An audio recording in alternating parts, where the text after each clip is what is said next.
కానీ ఈ రోజు భారతదేశంలో జరుగుతూ ఉన్నటువంటి అనేకమైనటువంటి అంశాలకు వ్యతిరేకంగా ఎవరైనా గొంతు విప్పి కాస్త మాట్లాడుతున్నారు అనంటే అది మన పార్టీ, మన ప్రజలు.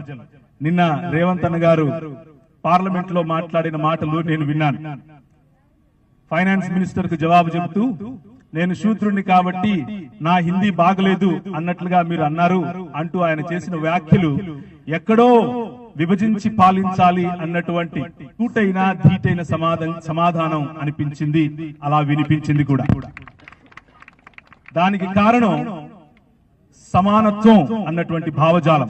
అంబేద్కర్ గారు రాసినటువంటి సమానత్వం, అంబేద్కర్ గారికి చూపించినటువంటి సమానత్వం, గాంధీ గారికి అర్థమైనటువంటి సమానత్వం ఈ రోజు విభజన పాలకులకు అర్థమయ్యేలా పార్లమెంటులో గళమెత్తి మాట్లాడిన మన నాయకులకు కూడా కృతజ్ఞతలు తెలియజేస్తున్నాను.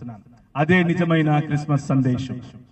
మానవుని పతన స్థితిలో దేవుడు మానవుడిగా మారి మానవులందరినీ అటువంటి ఉన్నతమైన స్థితిలోనికి, అనగా ఐక్యత, అనగా సమానత్వం, అనగా వనరుల వికేంద్రీకరణ వంటి ఆలోచనలతో నింపినటువంటి ఆ మహా యజ్ఞమే క్రిస్మస్ సంబరాలు.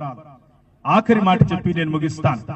ఈనాడు రాహుల్ గాంధీ గారు చేస్తున్న పాదయాత్ర అయినా, ఆనాడు మన దివంగత నేత వైఎస్ రాజశేఖర్ రెడ్డి గారు కాంగ్రెస్ ముద్దుబిడ్డ, ఆయన చేసినటువంటి పాదయాత్ర అయినా, ఒకవైపు చదువు, ఇంకొక వైపు వైద్యం, విద్య, వైద్యం మరియు కుటుంబం అన్నటువంటి నినాదంతో ఏ విధంగా అయితే ముందుకొచ్చిందో, భారము, బాధ మరియు సామాన్యమైన మానవుడికి చేరుకునేటటువంటి మాటలు, ఈ మాటలతో పాదయాత్ర నడిచిందో, అటువంటి యజ్ఞాన్ని మన తెలంగాణ రాష్ట్రంలో ఈ క్రిస్మస్ సందర్భాలతో, లేకపోతే ఈ క్రిస్మస్ సందర్భంలో మైనారిటీలను ఒకవైపు తోసివేస్తున్న సందర్భంలో, హక్కులను కాలరాజేస్తున్న సందర్భంలో ఏమాత్రము కొంచెము జాగా వదిలినా కానీ ఇది నాది అని ఆక్యుపై చేసే సందర్భంలో మన నాయకులు, మనవారు గళమెత్తి కదం తొక్కి ముందు నిలబడి, అటు సిఏఏ ఎన్ఆర్సీ సందర్భంలో అయినా సరే,